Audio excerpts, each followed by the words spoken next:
Je suis Christophe Carminati, fondateur de Contraction, et c'est moi qui ai eu l'occasion d'assister les notaires sur la première vente dont vous parliez tout à l'heure, dont il a été dit que c'était une blockchainisation d'un acte authentique. Alors je n'assume pas du tout la paternité de ce mot-là, mais je voulais tout de même donner quelques précisions. Pourquoi est-ce qu'on a fait ça et à quoi ça sert ?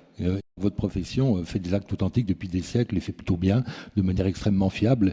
Et donc la raison pour laquelle ça a été fait, parce que dans un acte authentique, la fiabilité et l'authenticité des documents n'est jamais remise en question, si ce n'est que les documents sont nécessairement sous format PDF. Et c'est comme ça que vous apposez des signatures électroniques.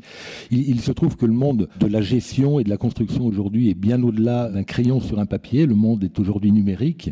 Et donc l'apport de la blockchain et donc de mon service sur ce sujet-là a permis aux clients de prendre ma technologie pour que des fichiers numériques natifs soient certifiés, des maquettes BIM, de l'AutoCAD, des photos, des films, ce qui n'est pas possible avec les technologies habituelles de signature. Et donc, je me suis juste occupé de la certification et derrière, bien sûr, les notaires se sont occupés de l'authentification. Je n'ai apporté aucune intelligence, aucun conseil, parce que le droit, c'est pas mon métier. Et donc, la valeur ajoutée pour le client, c'est lui qui l'a imposé parce que c'est un service pour lui. Il achète une documentation plus exploitable. Si je peux me permettre de garder juste une seconde la parole, je ne vais pas me permettre de commenter les sujets de droit, ce n'est pas mon métier, mais je suis tout de même ravi d'entendre ce que je croyais avoir compris. Nous proposons à nos clients effectivement la rédaction d'une convention de preuve. Puis encore un autre sujet qui me paraît essentiel, je vends de la blockchain tous les jours, mais je dis aussi tous les jours à mes clients, comme je l'ai entendu là, faites attention. Qu'est-ce que vous mettez dans la blockchain et qui le met ? Parce que la blockchain, elle dit quoi ? Elle dit tel jour, telle heure, tel document, tel état. Mais si vous prenez un faux, que vous le mettez sur la blockchain, il sera certifié, mais il sera toujours aussi faux. Et donc, il faut surtout se préoccuper, pas tant de la fiabilité de la machine, parce que ça fait vraiment 10 ans que tout le monde cherche la machine, on a mis une information dedans, on ne peut pas l'enlever, on ne peut pas le falsifier. C'est juste technologiquement impossible. Par contre, qu'est-ce qu'on met dedans et qui le met ? Alors ça, c'est absolument essentiel. Hein. Et évidemment, je n'ai pas la qualité d'officier ministériel comme vous l'avez vous.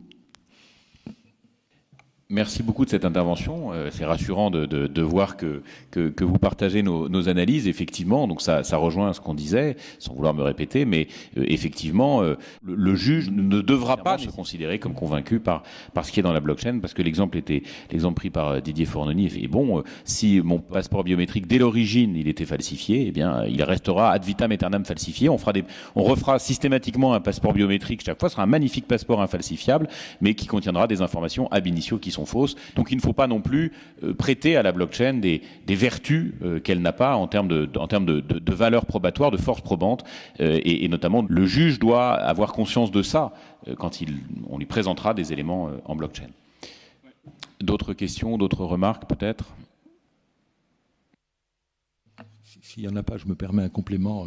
La solidité de la blockchain, elle est basée sur la solidité du hash, dont on a beaucoup parlé ce soir. Est-ce qu'un hash est falsifiable ? Est-ce que deux documents peuvent avoir un hash identique ? Il faut savoir que le jour où on arrivera à craquer le SHA 256, alors c'est un langage un peu techno, mais c'est celui qui est utilisé sur les blockchains aujourd'hui, je pense sincèrement qu'il n'est pas venu. Et le jour où ça arrivera, ça posera d'autres problèmes. Techno-DH, elle existe depuis le tout début de l'informatique. Je me permets un exemple simple. Quand vous allez sur le site de l'ANSSI, Agence nationale de sécurité des systèmes d'information, c'est cet algorithme-là qu'ils utilisent pour certifier leurs originaux.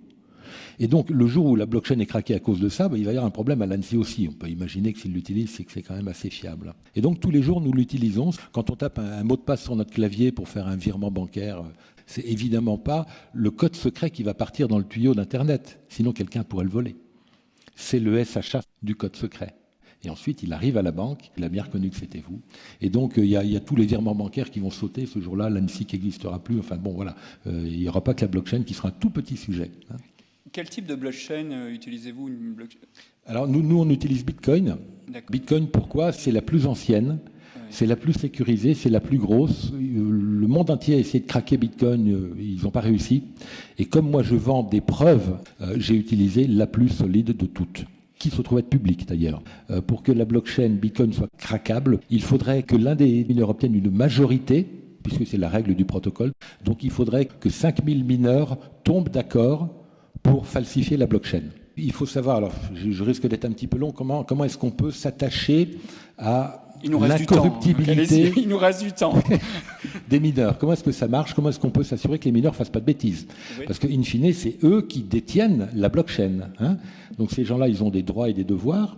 Leurs droits, c'est de hacher, je vais aller assez vite pour bénéficier de la création monétaire, à savoir leur revenu c'est des bitcoins tout simplement, et leur devoir c'est de stocker la blockchain sur leur serveur. Et la blockchain sur leur serveur, elle est ouverte, ils pourraient individuellement aller changer des données dedans et donc changer les nôtres. Oui, mais la capacité de nos serveurs ici doit être démentielle. Elle est absolument gigantesque. Tout le monde n'est pas mineur. Voilà. Il y a 7-8 ans, il y avait des gens dans leur garage en train de faire des trucs. Aujourd'hui, la compétition est devenue beaucoup trop sévère. D'accord. Et donc c'est leur métier, et donc s'ils trichent, ils perdent leur métier. Oui. Bitcoin existe, c'est une monnaie ou pas, c'est encore pas le débat de ce soir, mais au moins il a une valeur qui monte et qui descend. Moi, quand j'ai commencé à travailler sur la blockchain, le Bitcoin était à peu près à 1 000 euros. Il est allé faire des folies aux alentours de 15 000 euros. Là, il est à peu près à 8 000 euros le Bitcoin. Donc s'il y a des gens qui achètent, ça veut donc dire qu'eux y croient et qu'ils sont nombreux à y croire. Donc ça nous aide à avoir confiance. Ça nous aide. Je Très bien. Plus loin. Merci. Bien, eh bien, écoutez, je vous remercie une nouvelle fois de votre présence. Je remercie maintenant en sa présence Moustapha Mekki de l'organisation de ce cycle de conférences.